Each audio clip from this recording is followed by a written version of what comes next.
Ladies and gentlemen, welcome. Today is my distinct pleasure to introduce a man who is recognized... The battle of evolution is only one skirmish in a much larger war. Science simply makes no use of the hypothesis of God. Ask yourself, what has intelligent design given us? Nothing. We cannot accept intelligent design as an alternative scientific theory. They will never accept that we have a better argument. They just pester us and they waste our time. Variety of topics ranging from economics to civil rights to how to ruin your life in 10 easy steps. Today, Ben is speaking on the topic that has become increasingly important to him over recent years. While Ben has always been an ardent supporter of science, lately he has noticed an alarming trend in the scientific establishment that could have dire consequences for every American. Without further ado, please join me in giving a warm welcome for Mr. Ben Stein. Thank you. Thank you very much. Thank you very, very much. Thank you. Thank you very much, everybody. Thank you very much, gangsters. Thank you very, very much. Freedom is the essence of America. We're talking about freedom of speech, freedom of assembly, freedom from fear, freedom of religion. Martin Luther King said, America is essentially a dream, and he said it is a dream of freedom and equality, and freedom is the way to equality. And America simply would not be America without freedom. In every turning point in our history, the decision has always been about freedom. Freedom is what makes this country great. Freedom has allowed us to create, to explore, to overcome every challenge we have faced as a nation. But imagine if these freedoms were taken away. Where would we be? What would we lose? Well, unfortunately, I no longer need to imagine. It's happening. We are losing our freedom in one of the most important sectors of society, science. I have always assumed that scientists were free to ask any question, to pursue any line of inquiry without fear of reprisal. But recently, I've been alarmed to discover that this is not the case. It all began when I met evolutionary biologist Richard Sternberg in Washington, D.C. His life was nearly ruined when he strayed from the party line while serving as editor of a scientific journal affiliated with the prestigious Smithsonian Museum of Natural History. Your office was over there? That's correct. This here is the West Wing. Directly ahead of us is the West Wing of the Natural History Museum. So now you're not there anymore because you're a bad boy. No, I'm not. No, I was exiled. You're a bad boy. You question the powers that be. What was Dr. Sternberg's crime? He dared to publish an article by Dr. Stephen Meyer, one of the leading lights of the intelligent design movement. The paper ignited a firestorm of controversy merely because it suggested intelligent design might be able to explain how life began. As a result, Dr. Sternberg lost his office, his political and religious beliefs were investigated, and he was pressured to resign. The questioning of Darwinism was a bridge too far for many. The mentioning of intelligent design that occurs at the end of the paper was over the top. And I think the intelligent design proponents have raised a number of very important questions. And you wanted to get those questions brought up and discussed. Placed on the table. Placed on the table. People were so upset about it. They were so upset that you could see they had a physical emotional reaction. Wow. They were saying that Stephen C. Meyer is a well-known Christian, that Stephen C. Meyer is an intelligent design proponent, that Stephen C. Meyer is a Republican. It was all couched in terms of religion, politics, and sociology. The way the chair of the department put it is that I was viewed as an intellectual terrorist. Terrorist? Because of giving the topic of intelligent design some modicum of credibility. What happened to Dr. Sternberg was terrible, but surely it was just an isolated case. I was still pretty skeptical, so naturally I checked in with the head of the Skeptics Society, Michael Shermer. So I can't prove there is no God or Yahweh in your case, any more than I can prove there is no Isis, Zeus, Apollo, Brahma, Ganesha, Mithras, Allah, or for that matter, the flying spaghetti monster. And think about just one thing. Why would the aliens look like this? Well, these are bipedal. Who drew that? Skepticism, it's not a position you take. It's just an approach to claims. This one is called the borderlands of science, where sense meets nonsense. Is intelligent design nonsense? Well, it's unproven. So in that sense, it's nonsense. So I would put it in the sort of shaded areas between good, solid science and total nonsense. You know, it's sort of 3/4 of the way toward the nonsense side. But you think, nevertheless, people should be allowed to speak about it and publish papers about it? They are free to write and publish and be heard in public forums and go to conferences just like everybody else does. Well, what if a person published something, say at the Smithsonian, in favor of intelligent design and then lost his job over it? And it had been peer-reviewed,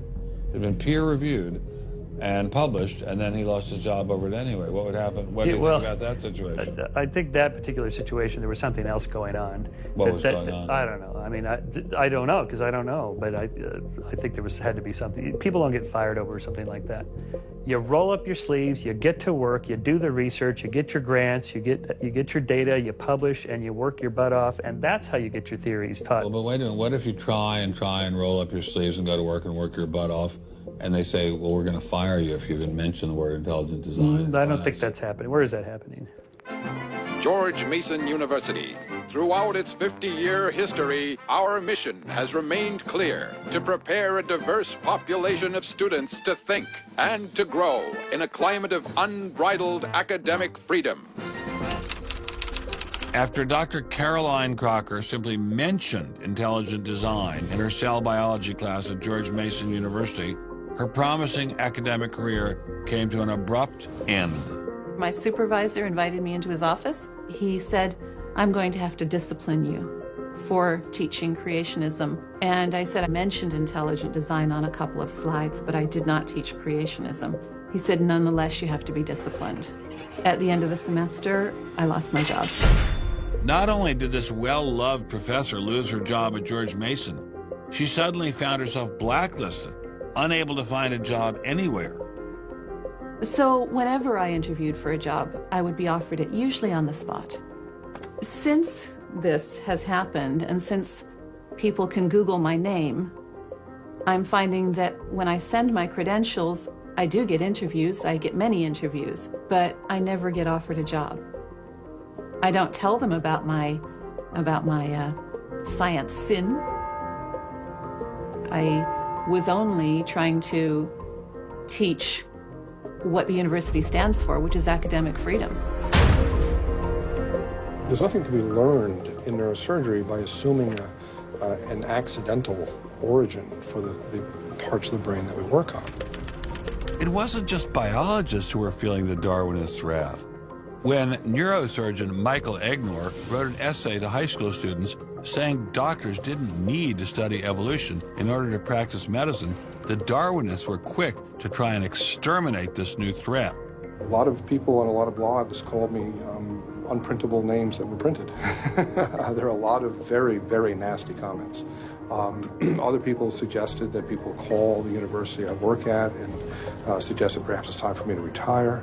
I realized when I kind of went public with my doubts about the adequacy of Darwin's theory that I would encounter criticism. What has amazed me is the viciousness and the sort of baseness of it.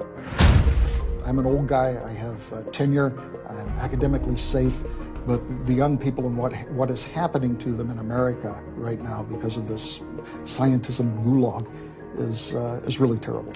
Apparently, Professor Marks was not as safe as he thought. A few months after this interview, Baylor University shut down his research website and forced him to return grant money once they discovered a link between his work and intelligent design. In order to attract grants, you have to market yourself. So you put up sites and call yourself labs and groups and things like that in order to get visibility. And in my entire experience in academia, I never went to any superior and asked them any permission to put up any of these labs.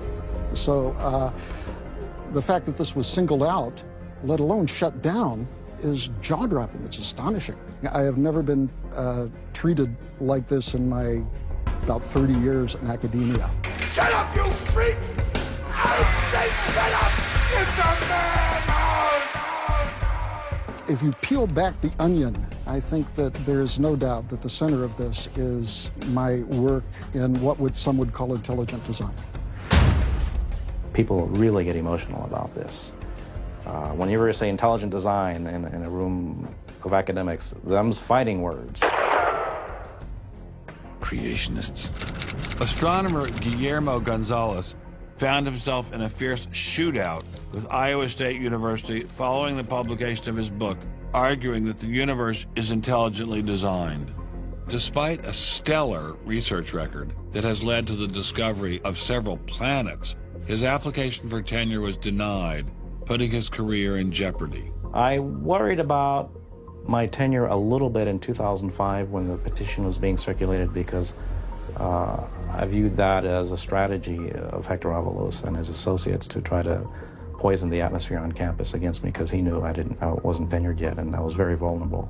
I have little doubt that I would have tenure now if I hadn't done any professional work on intelligent design. Dr. Gonzalez had this advice for scientists who might be thinking about following his example. If they value their careers, they should keep quiet about their intelligent design views. We know there are times and places to be quiet, and other times and places when we can make noise if we want to. Will you show us? Of course. Boys and girls, how would you like to show some of the ways we know of being quiet? It's the kind of thing where you just learn to keep your mouth shut.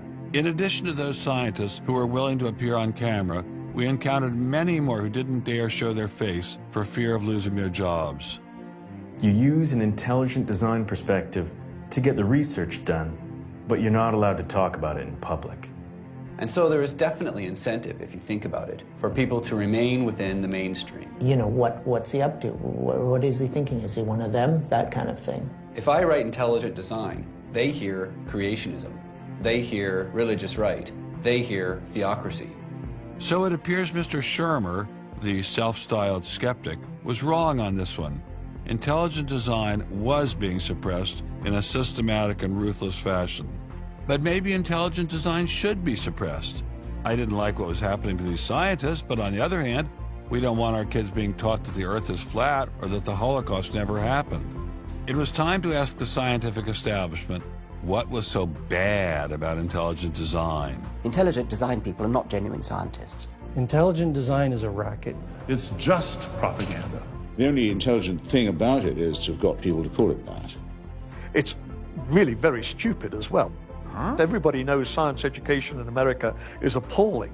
What we don't need at this time is intelligent design in the classrooms. To present intelligent design stunts their educational growth. It stunts their intellectual growth. But what I don't understand is how these animals could have been on Earth millions of years before man. And the Bible says the whole Earth was created in only 6 days. It wasn't just the educational aspects of intelligent design that had scientists concerned. Many suspected the movement masked a much larger agenda. Intelligent design is a set of excuses to squeeze creationism into the classrooms. Get intelligent design in the schools today, and we can have school prayers tomorrow. Any other complaints? Can you imagine anything more boring? The boredom attached to ID is supreme. It is so boring that I can't even bother to think about it much anymore. It's just utterly boring. Love is in the air, everywhere I look around. Love is in the air, every sight and every sound. Love was in the air, all right, but none of it was directed toward intelligent design. There seemed to be a lot to hate about ID, and nearly all of that hatred was focused on one place. The people from the Discovery Institute, the people who are doing the intelligent design, they're all varnish and no product. The Discovery Institute is a propaganda mill. It's an institution designed to suck in money from religious investors and turn it into a sanitized, somewhat secular version of the creation story to get it into the schools. If they have a way of understanding nature that's superior to the one that we all are making lots of discoveries using, great. Bring it on. We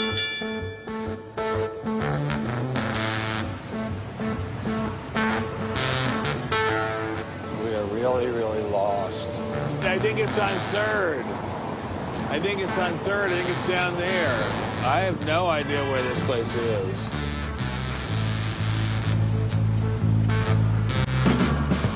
I guess I just keep walking.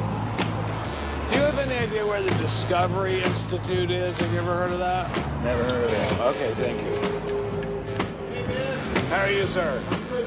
Good. Do you have any idea where the Discovery Institute is? Not a clue. Discovery Institute. Thank you. It's very kind of you to offer. Welcome to Seattle. Thank you, sir. It's got to be this whole building. Yes, where is the Discovery Institute, please, sir? Discovery Institute on 8th floor, suite 808. Okay. Very good. Aha! Success at last. Aha! We found you. Are you Bruce Chapman? I am. How are you? I'm Ben Stein. Very kind of you to have me here. Well, I'm delighted to meet you. Can I look around and see your office? Absolutely. Do you just have this floor, or do you have several other floors as well? No, this is it. This is it? You've made an awful lot of trouble for being in such a small office. I thought it was going to be like the Pentagon. We're like the little boy that said the emperor has no clothes. And he didn't have a big organization either. When you go around and raise funds, your people are not saying to you, by the way, we're going to get all these scientists out of the classroom and put Christ back in the classroom. Well, I don't know that Christ has ever been in the science classroom. This is not a religious argument. This is something that people, we have fellows who are Jewish or agnostic or various other things. There are people, there are Muslim scientists, there are people of all kinds of backgrounds who agree that Darwin's theory has failed. And so why would you bring religion into it? You don't need religion. This is a red herring, and people who don't have an argument are reduced to throwing sand in your eyes. Well, if the Discovery Institute could get its wish about this subject, what would your wish be? Well, on this subject, as on others, we'd like people to be able to have a robust dialogue and even a debate where the evidence, best evidence, in this case, the best scientific evidence is made available to people. Well, surely no one questions there should be a debate. Oh, yes, they do. They do? They say the debate has been settled. Well, that the issue's when settled. was the debate settled? Ben, I'd like you to talk to the scientists. You don't want to get your science from me. Mr. Chapman claimed ID had nothing to do with religion. So why was my first stop Biola University, formerly known as the Bible Institute of Los Angeles? Your own personal Jesus, someone to hear your prayers, someone who cares. Your own personal Jesus, someone to hear your prayers, someone who's there.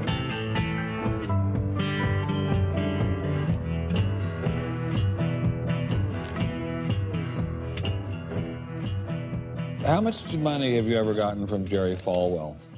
$0. How about Pat Robertson? 0. Are you a minister? No.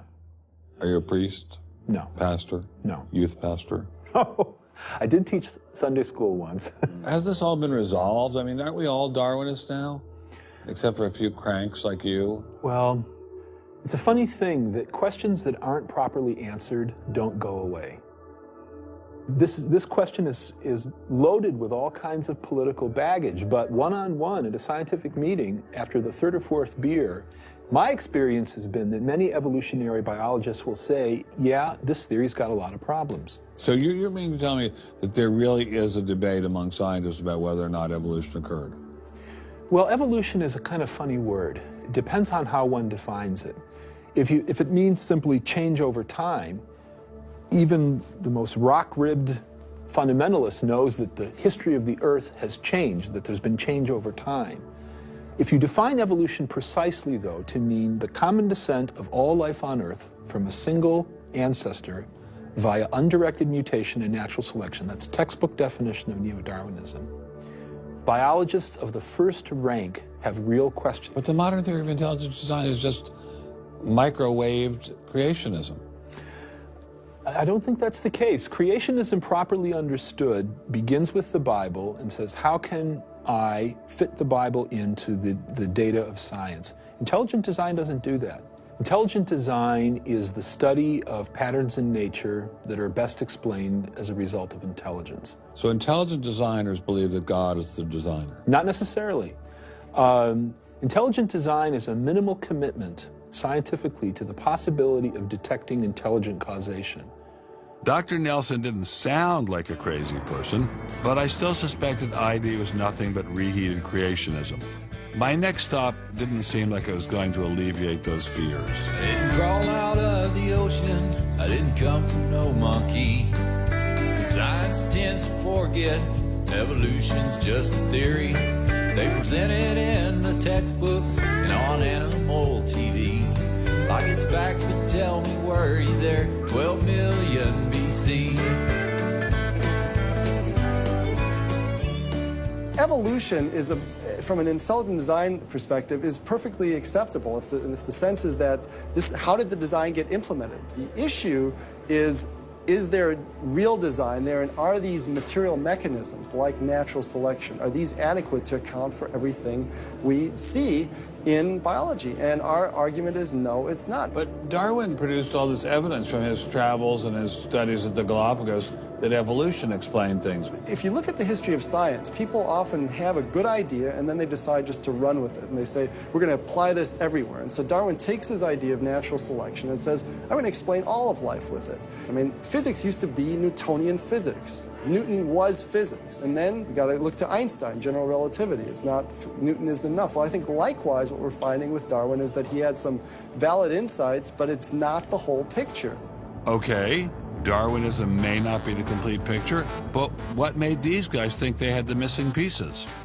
I put this question to Dr. Stephen Meyer, author of the paper that originally got Dr. Sternberg in so much trouble. It's hard to believe that this little town is the headquarters of giant Microsoft, which enabled Mr. Gates to become fantastically rich. Maybe that's what Steve Meyer's doing here. Maybe this is somehow going to make him fantastically rich.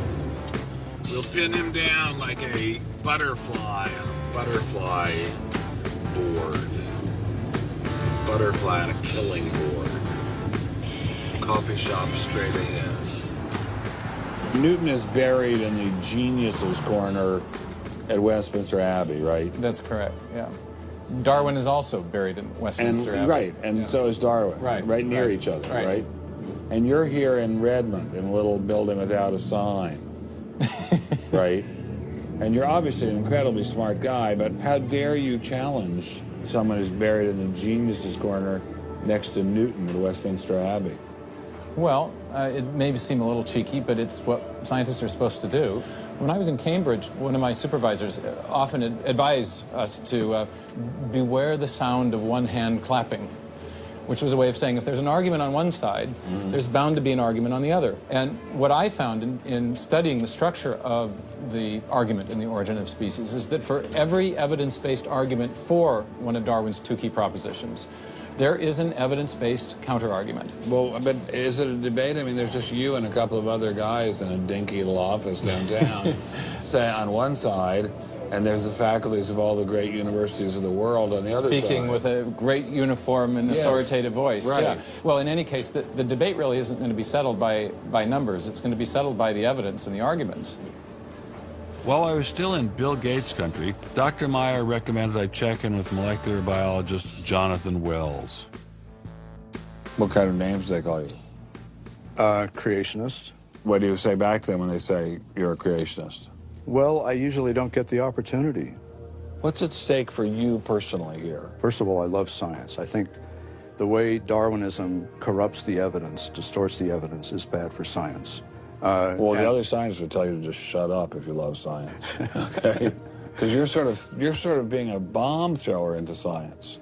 I am upsetting the apple cart, and I think it deserves to be upset in this case. Why? Because the evidence is being distorted to prop up a theory that I think doesn't fit it. Was Darwinism really that bad? Perhaps a change of scenery would give me a fresh perspective. Quand je t'ai vu au coin de la rue, tout expliqué, j'ai cru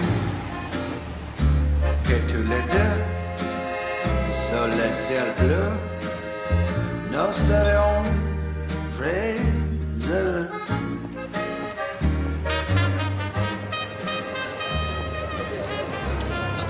Mr. Berlinski, I assume? How are you, sir? So where are you from originally? I was born in New York. Yes. Spent 31 years in Manhattan. Yes. And I spent a lot of time in California, too. And tell me all the various universities where you studied or taught. No, I was at Princeton, and I had a professorship at Stanford, and then I left Stanford, and I taught at Rutgers. I left Rutgers, and I taught at the City College in New York. I left the City College of New York. I taught at the Baruch College. I taught at San Jose. What did you teach at Baruch College? Anything they wanted. Come on in. Thank you, monsieur. What an old building. Wow. It's the oldest in Paris. You're kidding. Merci, monsieur. Ah, je vous en prie, monsieur. Merci. Wow, this is fabulous. Let's put it this way. Before you can ask, is Darwinian theory correct or not, you have to ask the preliminary question, is it clear enough so that it could be correct? That's a very different question. One of my prevailing doctrines about Darwinian theory is, man, that thing is just a mess. It's like looking into a room full of smoke. Nothing in the theory is precisely, clearly, carefully defined or delineated. It lacks all of the rigor one expects from mathematical physics, and mathematical physics lacks all of the rigor one expects from mathematics. So we're talking about a gradual descent down the level of intelligibility until we reach evolutionary biology. We don't even know what a species is, for heaven's sakes. So his theory is smoke, but elegant smoke. There's a certain elegance to it, but you know, I think Einstein had the appropriate remark. He preferred to leave elegance to his tailor. A room full of smoke? That certainly wasn't what I was hearing from prominent Darwinists like Richard Dawkins. Evolution is a fact. It's a fact which is established as securely as essentially any other fact that we have in science. Richard Dawkins is so confident that evolution is a fact, and that therefore God doesn't exist, that he has devoted his entire life to spreading the evolution gospel. I'm an atheist with respect to the Judeo-Christian God because there is not a shred of evidence in favor of the Judeo-Christian God. It is completely right to say that since the evidence for evolution is so absolutely, totally overwhelming, nobody who looks at it could possibly doubt that if they were sane and not stupid. So the only remaining possibility is that they're ignorant, and most people who don't believe in evolution are indeed ignorant. But the people I spoke with weren't ignorant. They were highly credentialed scientists. So there had to be something else going on here. So you think the whole theory of evolution is false, or just certain parts of it? Well, again, evolution is a slippery word. I would say minor changes within species happen. But Darwin didn't write a book called How Existing Species Change Over Time. He wrote a book called The Origin of Species. He purported to show how this same process leads to new species, in fact, every species. And the evidence for that grand claim is, in my opinion, almost totally lacking. How does Darwin or Darwinism say life began? Well, he didn't know, and in fact, nobody knows. So Darwinism, strictly defined, starts after the origin of life and deals only with living things. Well, how can there be a theory about life without a theory about how life began? Well, a grand overarching evolutionary story, of course, does include the origin of life, but Darwin's theory doesn't begin until you have the first cell. Well, does someone have a theory about how life began?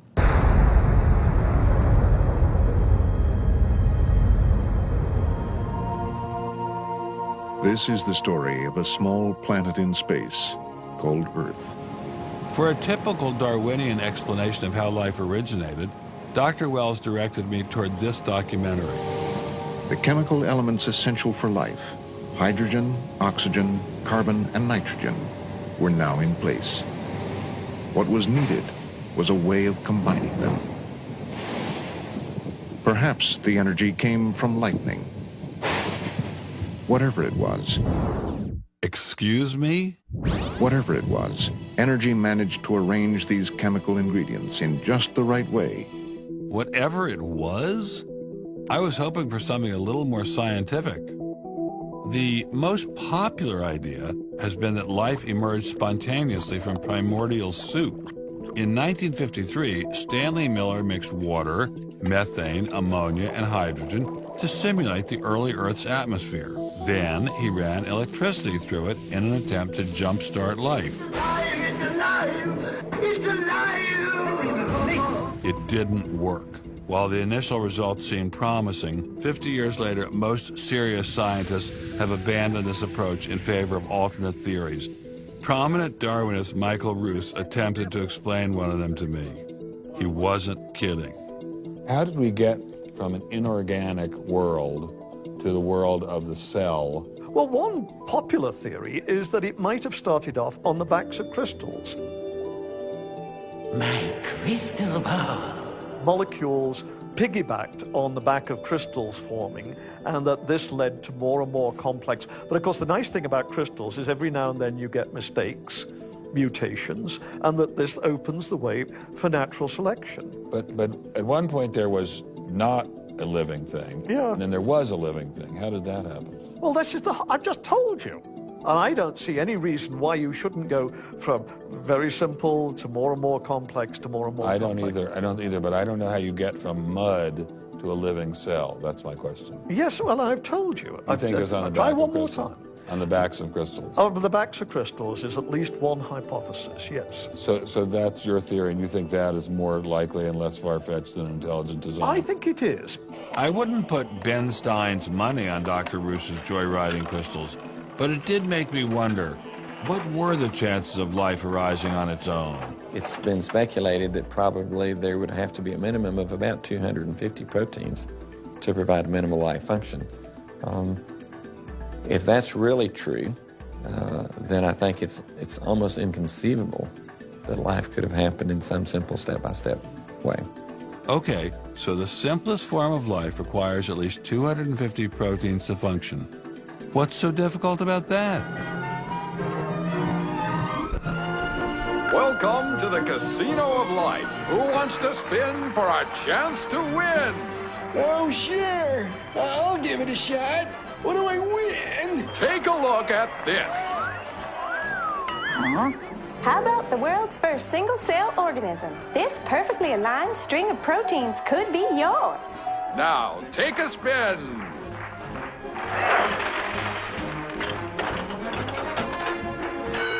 I won. Tina, tell him how many times he needs to do that to win the prize. 250. That's right, folks, and all in the correct order. But that's impossible. We've heard that before, haven't we, Richard? Come on, Mother Nature, do your thing. You stupid machine! I hate you!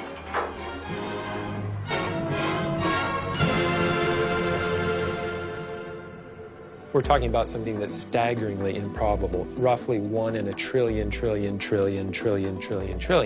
Let all of life choose a million, a trillion. The number is essentially zero. Something has to skew nature to choose the ones that work. So, in the game of life, it looks as if the house always wins. Luckily, some serious scientific minds have figured out a way to beat the odds. Directed panspermia.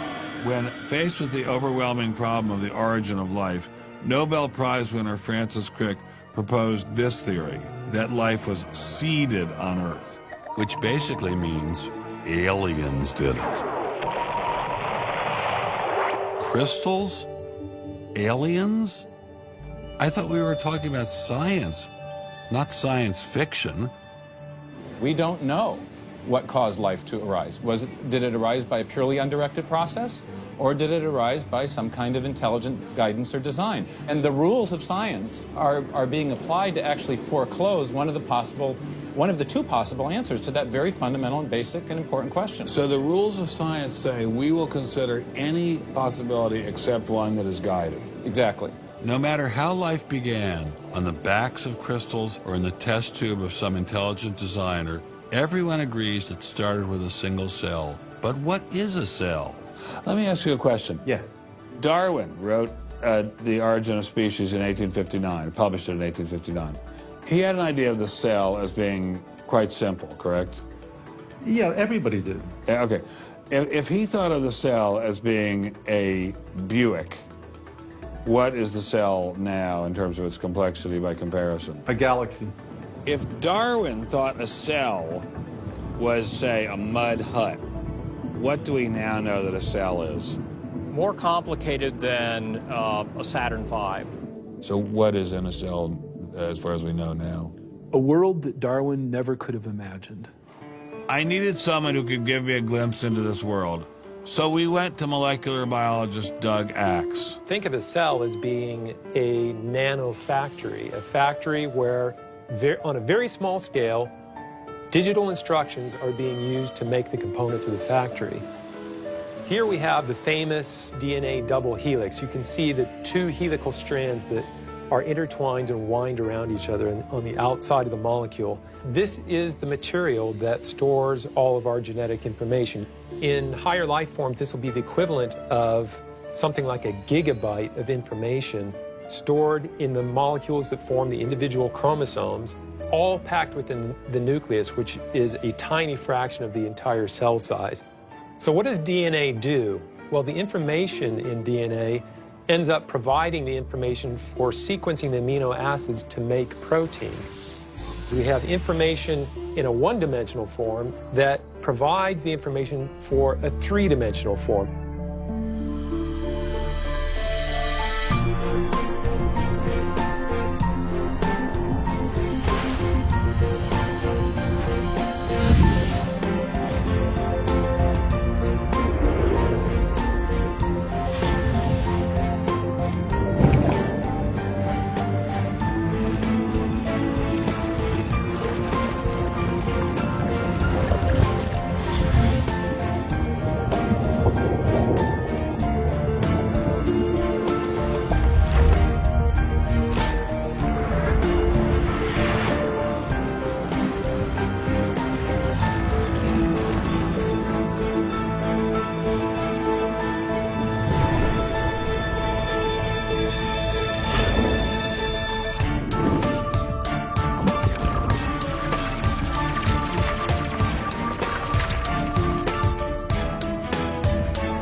I'm finally just beginning to grasp the complexity of the cell. Are there systems within the cell that go well beyond Darwinian evolution? Some type of cellular technology that drives adaptation, replication, quality control, and repair? What if these new mechanisms have massive design implications? Well, I say, so be it. The cell really is like nothing we've ever seen in the physical world. That's got to be firmly grasped. That's not something we can just say, oh, well, it's just a little bit more of the same old, same old. It's not the same old, same old. We are finding is that there's information that's in the cell that cannot be accounted for in terms of these undirected material causes. So It has to be. And so there's some other, so it has to be an information source. So one of the key questions faced by modern biology is, where do you get information from? Well, Darwin assumed that the increase in information comes from natural selection. But natural selection reduces genetic information, and we know this from all the genetic population studies that we have. And where does the new genetic information going to come from? Well, that's the big question. So when we find information in the DNA molecule, the most likely explanation is that it too had an intelligent source. I mean, we need engineering principles to understand these systems, okay? I mean, it's only because of our advancements in nanotechnology that we can even begin to appreciate these systems. But using intelligent design didn't seem to stop the scientists I spoke with, so why all the controversy? Suppose we find, simply as a matter of fact, that our scientific inquiries point in one direction. Which is that there is an intelligent creator. Why should we eliminate that from discussion? Streng verboten? How come? Why? Streng verboten. Very good. What does streng verboten mean? Strongly forbidden. Strongly forbidden. You've got two possible hypotheses. You've got a wall through the middle of through your brain, in effect, through your thinking. You say, well, you can't consider anything on this side of the wall. Only hypotheses on this side of the wall are permissible for consideration. What about academic freedom? I mean, can't we just talk about this? Their reply is that science is not a democratic process. Oh, really? And that there is a consensus view. But wait a minute, we are to subscribe to the wait a second, view. but Darwin challenged the consensus view, and that's how we got Darwinism. If Darwin wanted to challenge the consensus today, how would he do it?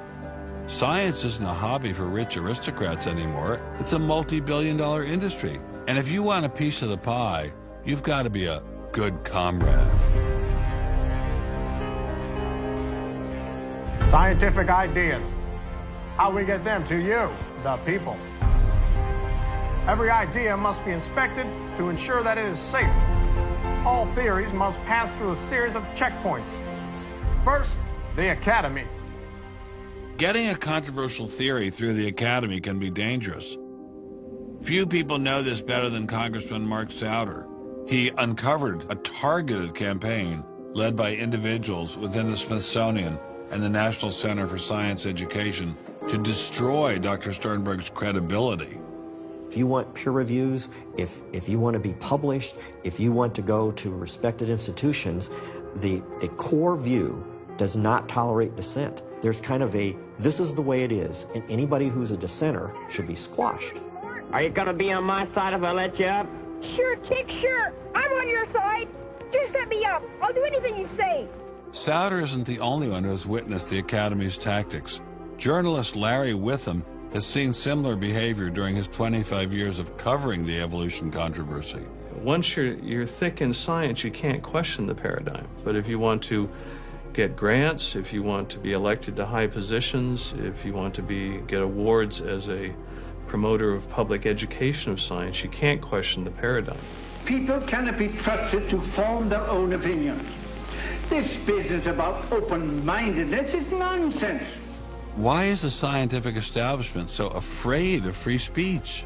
There is this fear that if one aspect of the theory is closely scrutinized, there's going to be an unraveling. Who are you?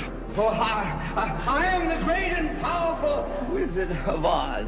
I interviewed dozens and dozens of scientists, and when they're amongst each other or talking to a journalist who they trust, they'll speak about You know, it's incredibly complex, or molecular biology is in a crisis. But publicly, they can't say that. Keeping a keen eye on the Academy, our various watchdog organizations. Listen to Eugenie Scott of the National Center for Science Education. The NCSE has been at the heart of virtually every evolution controversy over the past 25 years, vigorously defending the Darwinian gospel. We have had a lot of business, unfortunately, at NCSE in the last few years, because virtually every state in which science education standards has come up for consideration has had a big fight about the coverage of evolution in them.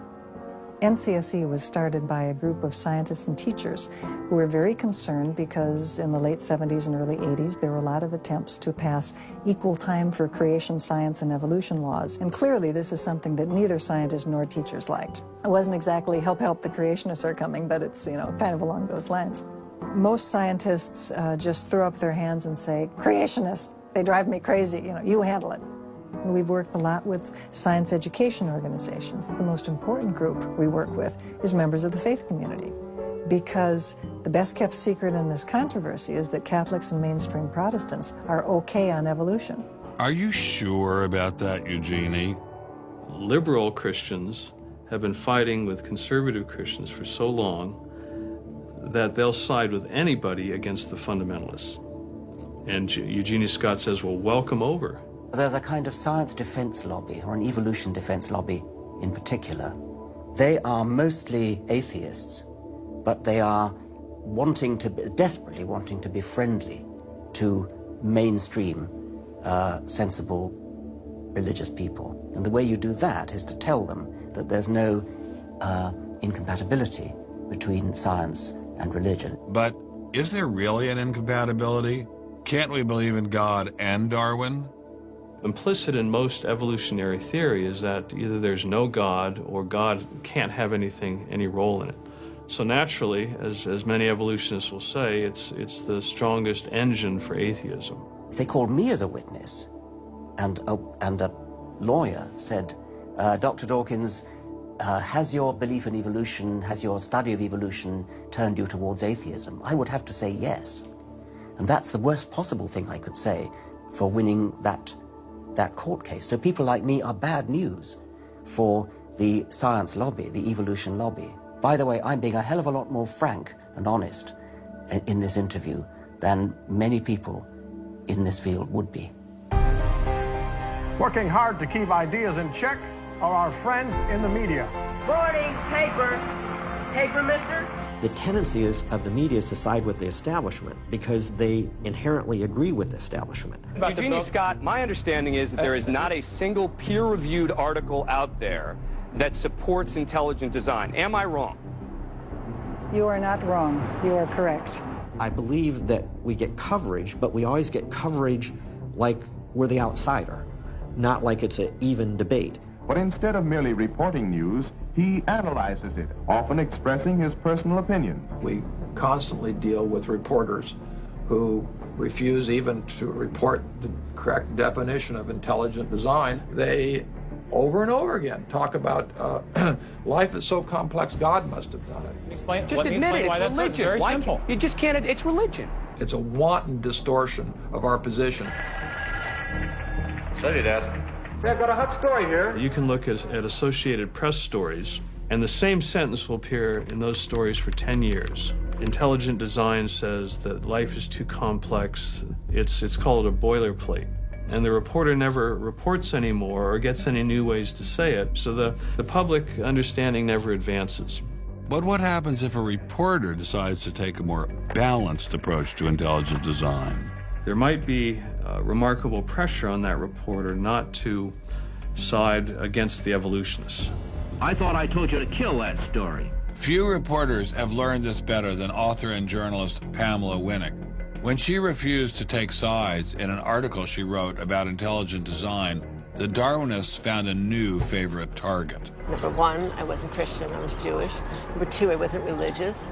Number three, I was not taking a position in favor of creationism. I was writing about intelligent design, and it didn't matter After I wrote that one piece, everything I wrote on the subject was scrutinized. There were hate letters coming into the newspaper. If you give any credence to it whatsoever, which means just writing about it, you are just finished as a journalist.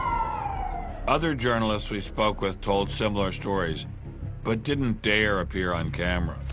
And now, the presses are ready to roll. When all other checkpoints fail, there is always the courts.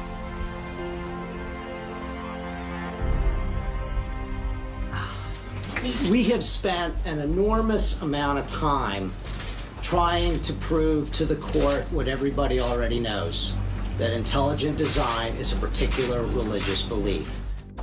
But I thought scientific questions were settled by the evidence, not by taking people to court and suing them. How do other countries deal with such disputes?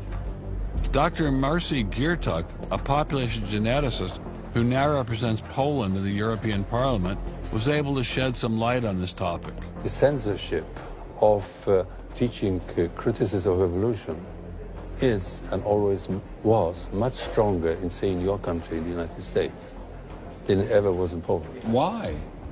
Why would the censorship? That is because you have a political correctness in your country. These issues are brought to court, and the court says what you can and what you cannot teach. We want to know what you teach, what books you use, how you teach it. We never had that sort of way of deciding scientific issues in Poland. We never had the courts involved. So you are saying that as far as the teaching of science is concerned, Poland is freer academically than the United States. I think in this particular issue of evolution, I think this is true. But how effective are the courts in deciding such matters? What about the general idea that intelligent design is doomed as a result of several recent legal setbacks? I think court cases don't decide anything. I mean, if you look at the Scopes trial, who won that trial? It wasn't the evolutionists. I mean, it was the Tennessee law was upheld, barring evolution.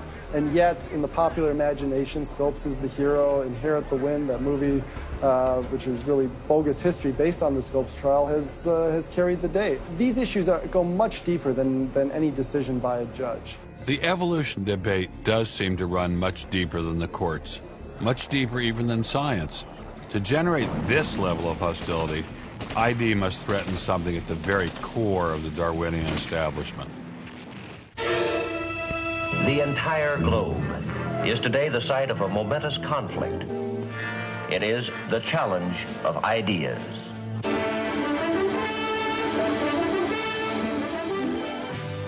I'm Edward R. Murrow.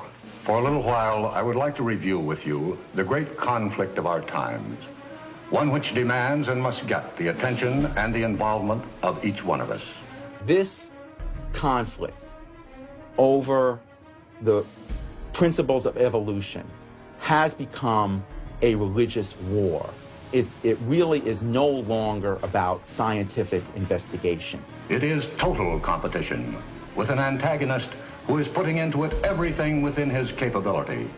The situation has reached a point where many of evolution's top apologists have switched from defending Darwinism to attacking religion in what they see as a bid to stamp out intelligent design at the source. Richard Dawkins is the best example of this. His recent book, The God Delusion, has sold over 1 million copies worldwide. The God Delusion is my long-expected, long-worked-on, full-frontal attack on religion. To me, science is about trying to explain existence, and religion is about trying to explain existence. It's just that religion gets the wrong answer. But is Dawkins correct? Are science and religion really at war? For an appraisal of this continuing and protracted conflict, we can go to a reporter who has watched the growing conflict with the perception of a trained military observer. Oxford professor Alistair McGrath, author of The Dawkins Delusion, seemed like the ideal person to answer my question. Richard Dawkins has a charming and very, I think, interesting view of the relationship between science and religion. They're at war with each other, and in the end, one's got to win, and it's going to be science. It's a very naive view. It's based on a complete historical misrepresentation of the way science and religion have interacted. Dawkins seems to think that a scientific description is an anti-religious argument. Describing how something happens scientifically somehow explains it away. It doesn't. But the questions of purpose, intentionality, the question why, still remain there on the table. And I think it's just a catastrophic mistake to have someone like Dawkins address himself to profound issues of theology, the existence of God, the nature of life. He hasn't committed himself to disciplined study in any relevant area of inquiry. He's a crummy philosopher. He doesn't have the rudimentary skills to meticulously assess his own arguments. Genius guy, though. Very smart guy. A little bit of a reptile, but very smart guy. The opposing point of view in this conflict rests on a fundamentally different vision of man. If you have two distinguished scientists, and in fact you can range many more on each side, as you know, saying exactly opposite things, that's telling me that the conflict is not between science and belief in God. Otherwise, you'd expect all scientists to be atheists. But it's a worldview conflict. It's between scientists who have different worldviews. You've got two competing explanations of the evidence. One says design, one says undirected processes. Both of them have larger philosophical or religious or anti-religious implications. So you can't say that one of those two theories is scientific and the other is unscientific simply because they have implications. Both have implications. People who tell you, for example, that science tells you all you need to know about the world, or that science tells you that religion is all wrong, or science tells you there is no God, those people aren't telling you scientific things. They are saying metaphysical things, and they have to defend their positions for metaphysical reasons. What is being presented to the public is, first comes the science, and then comes the worldview. I would want to argue that that may not be the case, that it may actually be the other way around, that the worldview comes first and is influencing the interpretation of science. My deep regret is some people are so deeply entrenched in their own worldviews that they will simply not countenance alternatives. I'm actually a person of the left. I'm not even a particularly religious person. I think of myself as kind of humanist. And I think it's sending a very bad message to religious people who are interested in science, that in some sense, in order to do science credibly, they have to leave their religious beliefs at the door. The founders of early modern science, Sir Isaac Newton, Robert Boyle, Johannes Kepler, Galileo, most of these early scientists all not only believed in God, but they thought their belief in God actually made it easier to do science. You can be religiously motivated and you can do good science. And they have more often gone together than not gone together. Admitting our biases is the best way towards rational discussion, which I would welcome. Rational debate is a nice thought, but it's nearly impossible in the current climate. I'd seen the chilling effect that this unquestioning devotion to Darwinism has had on science, but were there other consequences? No gods, no life after death, no ultimate foundation for ethics, no ultimate meaning in life, and no human free will are all deeply connected to an evolutionary perspective. You're here today and you're gone tomorrow, and that's all there is to it. Dr. Will Provine, professor of the history of biology at Cornell University, gave us another disturbing glimpse into where Darwinism can lead. Oh, I was a Christian, but I never heard anything about evolution because it was illegal to teach it in Tennessee. Dr. Provine's first biology professor changed all that. He started talking about evolution as if it had no design in it whatsoever. And I came up to him and I said, "You've left out the most important part." And he said, "If you feel the same way at the end of one quarter, I want you to stand up in front of the students in this class and tell them this deep lack in evolution." And I read that book so carefully, and I could find no sign of there being any design whatsoever in evolution. And I immediately began to doubt the existence of a deity. But it starts by giving up an active deity, then it gives up the hope that there's any life after death. When you give those two up, the rest of it follows fairly easily. You give up the hope that there's an imminent morality. And finally, there's no human free will. If you believe in evolution, you can't hope for there being any free will. There's no hope whatsoever of there being any deep meaning in human life. We live, we die, and we're gone. We're absolutely gone when we die. Dr. Provine is no stranger to the prospect of death. Nearly a decade ago, he was diagnosed with a large brain tumor. Let's suppose my tumor comes back, as it almost certainly will. Well, I'm not going to sit around like my older brother did last year, and he was dying of ALS, Lou Gehrig's disease. He wanted desperately to die, but we couldn't help him die. I don't want to die like that. I'm going to shoot myself in the head long before then. I'm going to do something different. I hope these are empty words for my friend, Dr. Provine, because shortly after this interview was recorded, he learned his brain tumor had returned. I don't feel one bit bad about holding the views that I do. There's not anything in the views I hold that makes me, oh, I wish I had free will, or, oh, I wish there were a God. I don't ever wish that. Dr. Provine's deconversion story was typical amongst the Darwinists we interviewed. Biologist P.Z. Myers, who runs the pro-Darwin anti-religion blog Pharyngula, says science eroded his faith as well. I never hated religion. I found religion quite comfortable, and I liked the people in it. What led to the atheism was learning more about science, learning more about the natural world, and seeing these horrible conflicts with religion.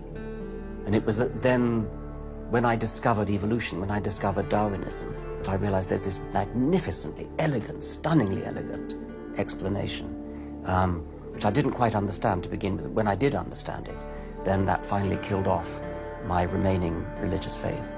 After hearing these stories, I was not surprised to discover that most evolutionary biologists share Professor Dawkins' views. It appears Darwinism does lead to atheism, despite what Eugenie Scott would have us believe. And if you separate out the ethical message from religion, what have you got left? You got a bunch of fairy tales, right? I think that God is about as unlikely as fairies, angels, hobgoblins, etc. Religion, I mean, it's just fantasy, basically. It's completely empty of any explanatory content. And it's evil as well. Half the people in this country think that drugs is what you have to regulate to make us safer, and half the people think guns. That's what you got to regulate to make us safer. But I always think if you're going to regulate one thing that has the most potential to cause death and destruction, religion. You got to start with religion, and religion is an idea that gives some people comfort, and we don't want to take it away from them. It's like knitting. People like to knit. You know, we're not going to take their knitting needles away. We're not going to take away their churches. But what we have to do is get it to a place where religion is treated at the level it should be treated. That is something fun that people get together and do on the weekend and really doesn't affect their life as much as it has been so far. So what would the world look like if Dr. Myers got his wish? Greater science literacy, which is going to lead to the erosion of religion. And then we'll get this nice positive feedback mechanism going, where as religion slowly fades away, we get more and more science to replace it. And that will displace more and more religion, which will allow more and more science in. And we'll eventually get to that point where religion has taken that appropriate place as a side dish rather than the main course. But will eradicating religion really lead to a modern utopia? Let me try to imagine that, and let's let history be our guide.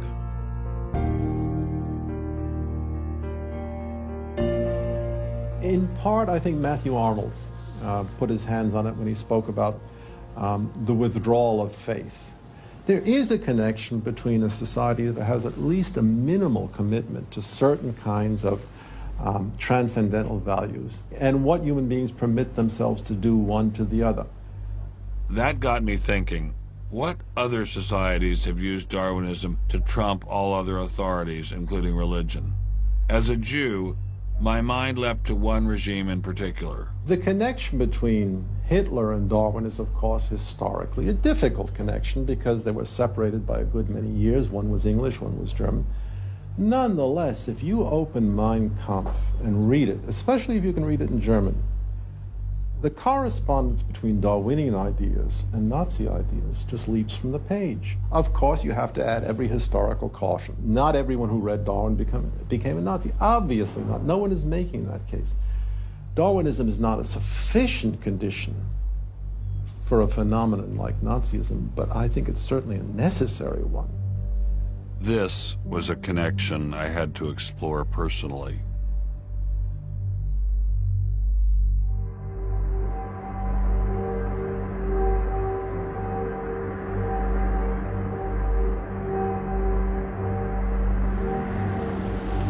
American officers arrive at a Nazi institution seized by First Army troops. Under the guise of an insane asylum, this has been the headquarters for the systematic murder.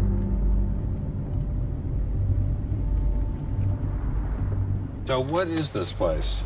During the Second World War, 15,000 people were killed here. Why were they killed? They were killed because they were people with handicaps. Why kill them? What's the point of killing them? People who were not able to work, people who were not able to live by themselves, that they were useless eaters. Useless eaters. And life unworthy of living. This idea grew up in the 20s. So long before National Socialism, biologists, anthropologists, they thought that maybe mankind could, or the government could interfere into the growth of the population. I see. And they had the utopia that they would have a society without illness and without handicap. Alles Lebensschwache geht in der Natur unfehlbar zugrunde. Wir Menschen haben gegen dieses Gesetz der natürlichen Auslese in den letzten Jahrzehnten furchtbar gesündigt. Wir haben unwertes Leben nicht nur erhalten, wir haben ihm auch Vermehrung gewährt. Die Nachkommen dieser Kranken sahen so aus, die tiefer stehen als jedes Tier. So this was a Darwinian concept? Yes. And also a Malthusian concept, very much Malthusian. Malthusian? Thomas Malthus, who said that there was a shortage of resources, English philosopher, so there was a shortage. Yes, but the Nazis, they relied on Darwin. They relied on Darwin? Yes, Darwin and German scientists. Patients were led down this hallway to Nazi doctors who decided who would live and who would die. They were accompanied by 15 nurses. Nurses, yes. Nurses, male and female nurses. So nurses were helping lead them to their doom. Yes.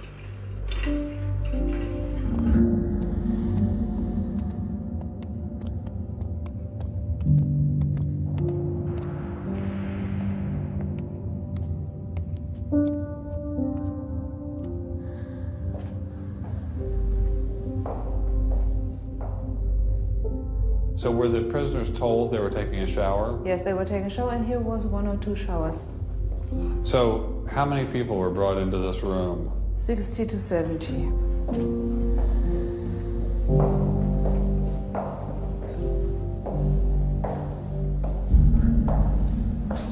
So what is this? This is the dissection table. Do you ever think to yourself, the sane ones were the ones lying here having their brains removed? The insane one was Dr. Gorgas and all the other people No, did? no, I don't think that, because I think those people who killed here, they were very sane, because they had their purposes. They had purposes? Yes. I don't think they were insane.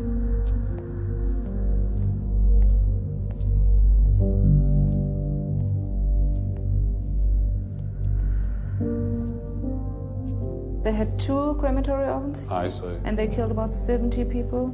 A day. So a day, so they had... That's barely enough time. And they only killed from Monday to Friday. So... Because the people who were doing the killing needed to have the weekend off. If you met Dr. Gorgas today, what would you say to him? I don't know. I don't think that it's my role to tell him something. It's difficult to describe how it felt to walk through such a haunting place. to know that these cold stone and tile walls were the last things the victims of Hadamar ever saw. I wanted to explore this connection further, so I met with the author of From Darwin to Hitler, Dr. Richard Weikart. Hitler and many of the physicians that carried out this program were very fanatical Darwinists, and particularly they wanted to apply Darwinism to society. Was wir uns unter der deutschen Jugend der Zukunft wünschen, ist etwas anderes, als was die Vergangenheit sich gewünscht hat. Wir müssen einen neuen Menschen werden, auf das unser Volk nicht an den typischen Degenerationserscheinungen dieser neuen Zeit zugrunde geht.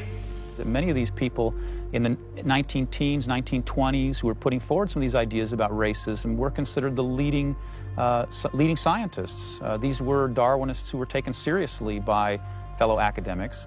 It's not to say that all academics believed it. These leading academics, were there any of them who were Americans? There were plenty of Americans who were saying similar kinds of things. Not only were Americans saying such things, they were pioneers in this fledgling science known as eugenics. They thought they could help evolution along by sterilizing the so-called feeble-minded and prohibiting them from getting married. Physicians who are aware of the history of 20th century American medicine harbor some bad feelings towards Darwinists because of eugenics. And the eugenics, which was an attempt to breed human beings, it was the darkest chapter of American medicine ever. There were 50,000 people involuntarily sterilized because they were deemed unfit to breed, basically. Eugenics isn't just history. The spirit of the movement lives on today. Margaret Sanger was the head of Planned Parenthood. She was very fanatical in her promotion of eugenics. In fact, Planned Parenthood was all about birth control for the impoverished and lower classes to try to help improve the species.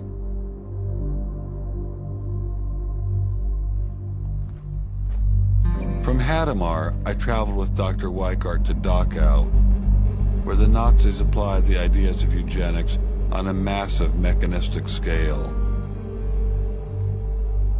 When it was a fully functioning concentration camp, and what was the purpose of it? I mean, part of it was to repress political enemies. What was the rest of the purpose? Well, beyond the repression of the political enemies, which was its purpose at the very beginning, then later on it transformed into repressing racial enemies. And sometimes those categories overlapped because sometimes they thought that these people were political enemies because they were inferior biologically. The war itself was part of the Darwinian struggle for existence for Hitler. And he saw the extermination of the Jews as one of those fronts to this warfare going on as this Darwinian struggle for existence. Would you say that Hitler was insane? No, I wouldn't say he was insane. I think he had imbibed some very, very wrong ideas. And in fact, I think he took the logic of them in certain ways that brought him to take very radical solutions for them. Would you say he was evil?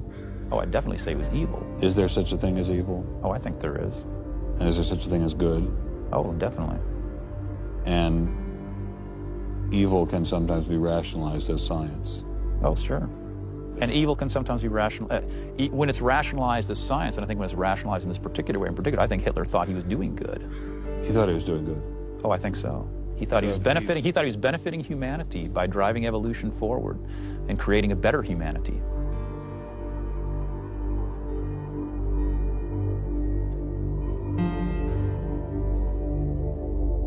Before leaving Dachau, I stopped by the memorial commemorating the thousands of Jews who were killed there in excruciating conditions.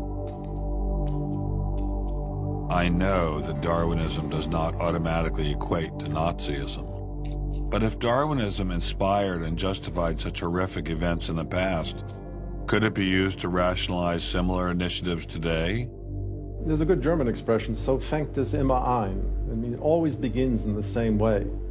something to remember in the context of United States discussions of euthanasia and abortion. It always begins in the same way. There seems to be an excellent argument for getting rid of useless people by killing them.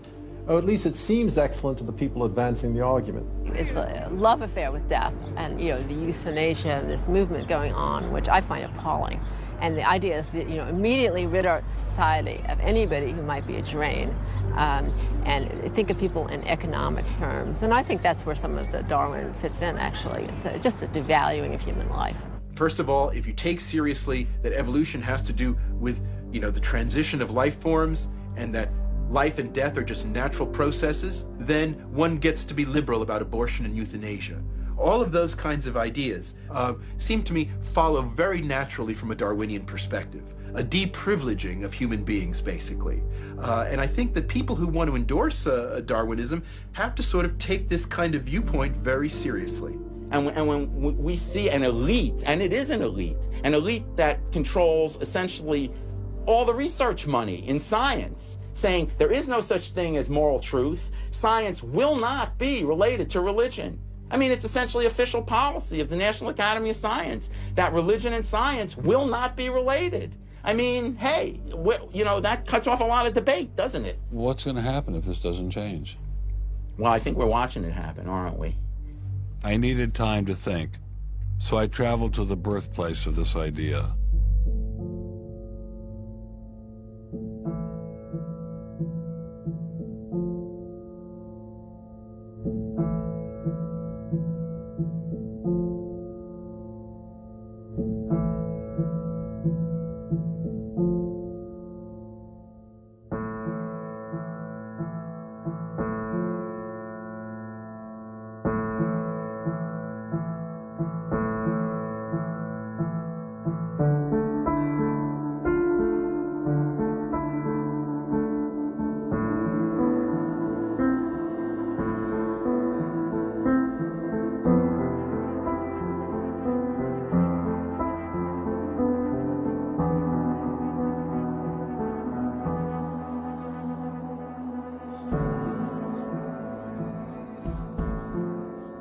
With savages, the weak in body or mind are soon eliminated.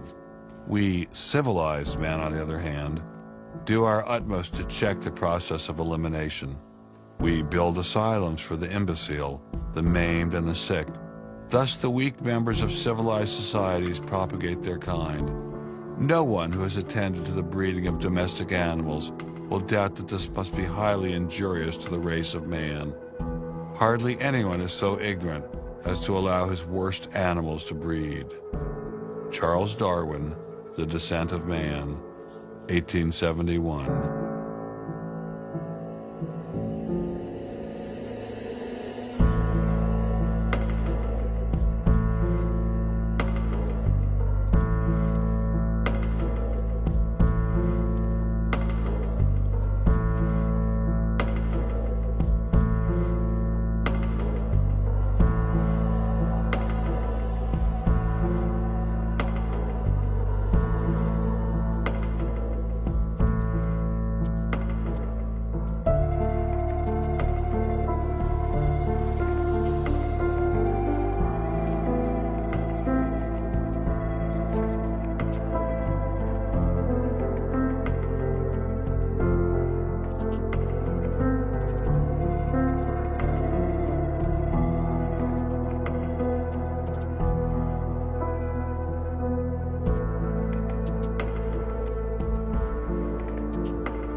Throughout the Cold War in Germany, there was this wall erected to keep ideas out.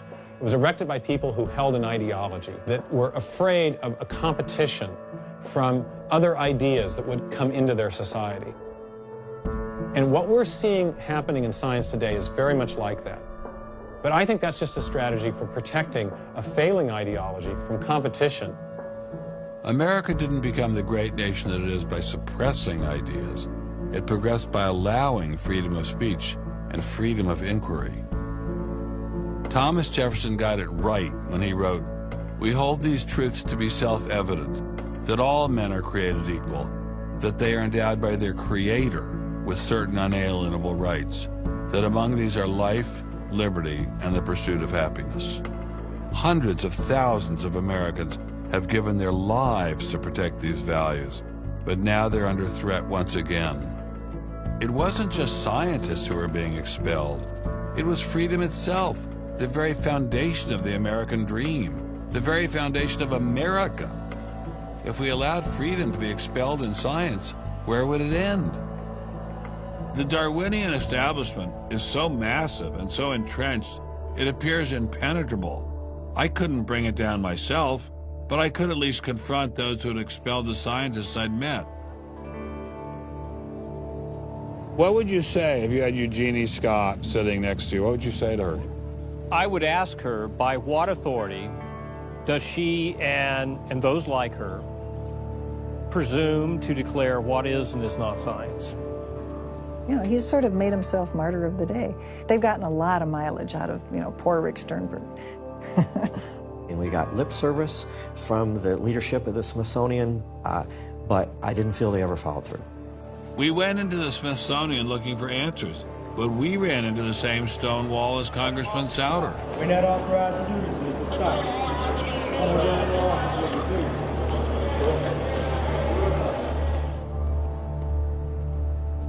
He said, nonetheless, you have to be disciplined, and I lost my job. We did get an interview with a spokesman from George Mason, but it was impossible to knock him off his script. Her contract was not renewed. It was simply not renewing her contract, which she's satisfied. Her contract was not renewed. It had nothing to do with the controversy of that topic of intelligent design. I have never been treated like this in my about 30 years in academia. We received a similar reception at Baylor University. They refused to admit that what had happened to Dr. Marks had anything to do with ID. Certainly the conversations I've had, this has not, the intelligent design situation has not been the thrust of the conversation. I mean, it's a procedural issue, and that's the way we dealt with it. Funny, that's not how Dean Kelly put things in his original email to Dr. Marks.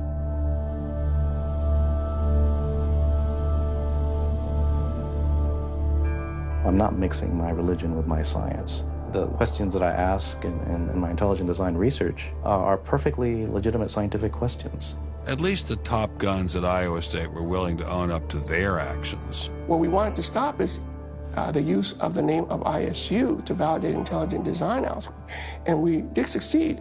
I really think a lot of Guillermo. He's a great guy. So, I mean, that's why I'm kind of disappointed, all right, that he should have just left this alone. So, in my opinion, should have just left it alone. Dr. Hauptmann elaborated further on his great regard for Gonzalez. This is quoting an email from you to Mr. Avalos.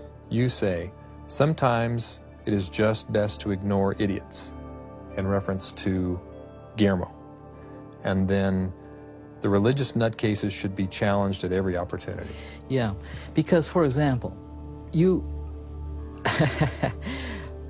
in that case, I'm thinking more of, say, the creationist crowd who claims that God put all the animals on an ark and that's it, all right? That's where all of our animals came from today. That's crazy, okay? You shouldn't be insulting even children with that kind of thing. So these are the idiots, all right? They've always been around. They've always been around. Going after the perpetrators in each of these cases wasn't getting me anywhere. So I reconnected with Dr. Berlinski and Dr. Schroeder to see if they had any advice.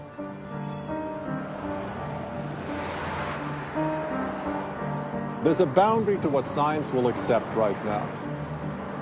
I think the parallel is exactly this wall coming down. Ask any Berliner on from the east side what it meant to have the wall come down. If it is possible to make a break in the wall that will allow academia to ask these fundamental questions that exist and allow them in the science classrooms as well. It'd be nice to see the scientific establishment lose some of its prestige and power. It'd be nice to see other questions being opened up. Above all, it'd be nice to have a real spirit of self-criticism penetrating the sciences. What can I do to bring down the wall? Is there anything I can do? Make it apparent to the world that a wall exists. There are vast numbers of persons who talk about academic freedom. And there is academic freedom as long as you're on the correct side of the wall. But if you're on the wrong side of the wall, as we mentioned a few moments ago, you lose tenure, and that's a given. I took Dr. Schroeder's words to heart.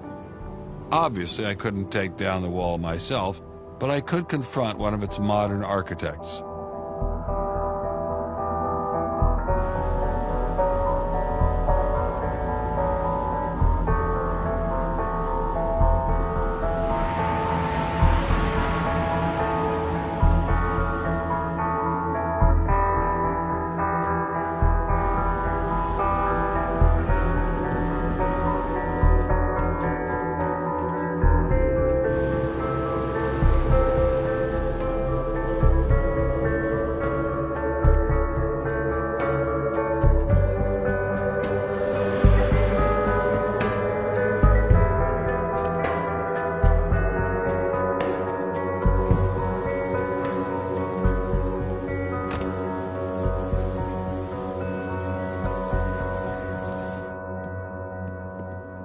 Hello, Professor Dawkins. How are you? I'm Ben Stein. I'm so sorry to keep you waiting. How are you? Fine, thank you. You have written that God is a psychotic delinquent invented by mad, deluded people. No, I didn't say quite that. I said something rather better than that. Oh, well, please tell us what you said. Please tell us what you said. Well, I would have to read it from the book. No, please. The God of the Old Testament is arguably the most unpleasant character in all fiction. Jealous and proud of it, a petty, unjust, unforgiving control freak, a vindictive, bloodthirsty ethnic cleanser, a misogynistic, homophobic, racist, infanticidal, genocidal, filicidal, pestilential, megalomaniacal, sadomasochistic, capriciously malevolent bully. So that's what you think of God? Yeah. How about if people believed in a God of infinite lovingness and kindness and forgiveness and generosity, sort of like the modern day God? Why spoil it for them? Why not just let them have their fun and enjoy it? I mean, I don't want to spoil anything for anybody. I write a book, people can read it if they want to. I believe that it is a liberating thing to free yourself from primitive superstition. So religion's a primitive superstition? Oh, I think it is, yes. So you believe it's liberating to tell people that there is no God? I think a lot of people, when they give up God, feel a great sense of release and freedom. Why do you think that? I mean, what's your dad? What's your scientist? What's your data? I think, well, I've had a lot of letters saying that, and I've... There are 8 billion people in the world, Dr. Dawkins. How many letters have you had? No, I haven't done that. That's quite true. Professor Dawkins seemed so convinced that God doesn't exist that I wondered if he would be willing to put a number on it. Well, it's hard to put a figure on it, but I mean, I put it as something like, 99% against or something. Well, how do you know it's 99% against, say, and not 97%? No, I did. You asked me to put a figure on it, and I'm not comfortable putting a figure on it. I think I just think it's very unlikely. What? But you couldn't put a number on it? No, of course not. So it could be 49%. Well, it would be. I mean, I think it's unlikely, and it's quite far from 50%. How do you know? I don't know. I mean, I put an argument in the book. Well, then who did create the heavens and the earth? Why do you use the word who? You see, you immediately beg the question by using the word who. Well, then how did it get created? Well, by a very slow process. Well, how did it start? Nobody knows how it started. We know the kind of event that it must have been. We know the sort of event that must have happened for the origin of life. And what was that? It was the origin of the first self-replicating molecule. Right, and how did that happen? I told you we don't know. So you have no idea how it started? No, nor has anybody. Nor has anyone else. What do you think is the possibility that intelligent design might turn out to be the answer to some issues in genetics or in evolution? It could come about in the following way. It could be that at some earlier time, somewhere in the universe, a civilization evolved by probably some kind of Darwinian means to a very, very high level of technology and designed a form of life that they seeded onto perhaps this planet. Now, that is a possibility and an intriguing possibility. And I suppose it's possible that you might find evidence for that if you look at the details of biochemistry, molecular biology. You might find a signature of some sort of designer. Wait a second. Richard Dawkins thought intelligent design might be a legitimate pursuit? And that designer could well be a higher intelligence from elsewhere in the universe. Well, but that higher intelligence would itself have had to have come about by some explicable or ultimately explicable process. It couldn't have just jumped into existence spontaneously. That's the point. So Professor Dawkins was not against intelligent design, just certain types of designers, such as God. So the Hebrew God, the God of the Old Testament, he doesn't exist in your view? Certainly. I mean, that would be a very unpleasant prospect. And the Holy Trinity of the New Testament? Nothing like that. Do you believe in any of the Hindu gods? Like Vishnu? How can you ask such a question? You don't, right? How could I? I mean, why would I, given that I don't believe in any others? You don't believe in the Muslim God? No. I mean, why do you even need to ask? Well, I just wanted to be sure. So you don't believe in any God anywhere? Any God anywhere would be completely incompatible with anything that I've said I assume. Yeah. I just wanted to make sure. You don't believe in any God anywhere?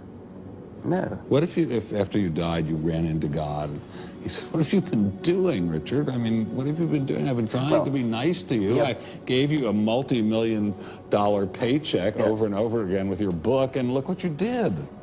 Bertrand Russell had that point put to him, and he said something like, "Sir, why did you take such pains to hide yourself?" But if the intelligent design people are right, God isn't hidden. We may even be able to encounter God through science, if we have the freedom to go there. What could be more intriguing than that?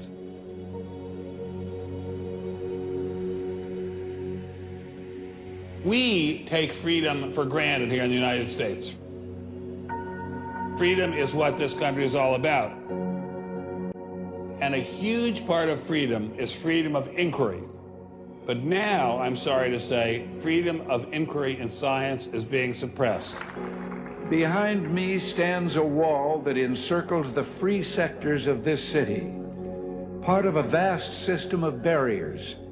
There are people out there who want to keep science in a little box where it can't possibly touch a higher power, cannot possibly touch God. Those barriers cut across Germany in a gash of barbed wire, concrete, dog runs, and guard towers. If you believe in God, and you believe that there is an intrinsic order in the universe, and you believe that it's the role of science to try to pursue and understand better that order, you will be ostracized.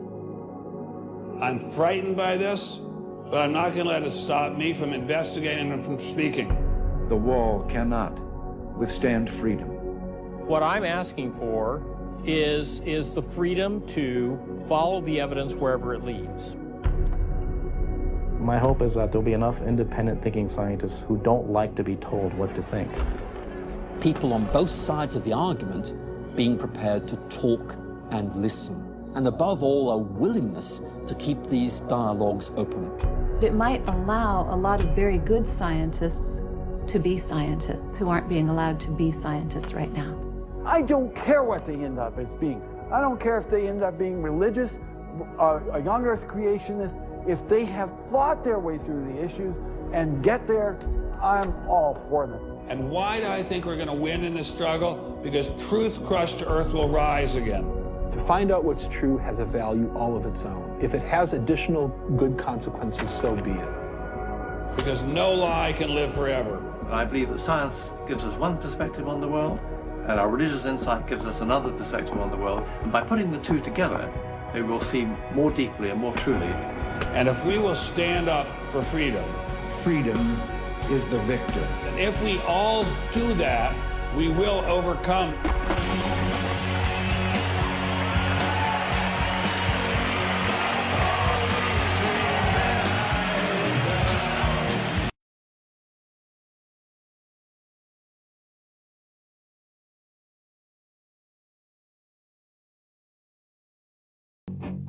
I've taken a first step by speaking out on this issue.